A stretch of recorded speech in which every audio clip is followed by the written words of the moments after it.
నాణేల ముద్రను నిలిపివేత, ఫిబ్రవరి 9న Gulf of America day, Trump కీలక నిర్ణయాలు, 51వ రాష్ట్రంగా కెనడా మారాలని కోరుకుంటున్నాను వెల్లడి, గాజాను స్వాధీనం చేసుకుంటామన్న పునరుద్ఘాటన, రియల్ ఎస్టేట్ ప్రాజెక్టు ఆలోచన ఉందని వెల్లడి, అమెరికా అధ్యక్షుడిగా బాధ్యతలు చేపట్టినప్పటి నుంచి సంచలన నిర్ణయాలు తీసుకుంటున్న డొనాల్డ్ ట్రంప్ ఆ పరంపరను కొనసాగిస్తున్నారు. తాజాగా ఉక్కు, అల్యూమినియం దిగుమతుల మీద 25% సుంకాలను విధిస్తున్నట్టు ప్రకటించారు. అధిక వ్యయం కారణంగా నాణేలు ముద్రించడం నిలిపేయాలని ఆర్థిక శాఖలను ఆదేశించారు.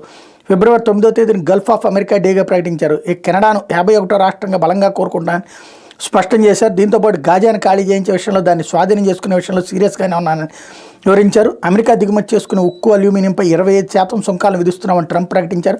కెనడా, మెక్సికో సహా ప్రపంచ దేశాలన్నిటికీ ఇది వర్తిస్తుందని ప్రకటించారు. దీనిపై ఆదేశాలు ఇస్తారని తెలిపారు. ఈ వారం చివరిలో మరిన్ని రంగాల్లో సుంకాలను ప్రకటిస్తామని వెల్లడించారు. అమెరికాపై సుంకాలను విధించే దేశాలు వస్తువులపై మంగళ బుధవారాల్లో ప్రతి సుంకాలను విధిస్తానని తెలిపారు.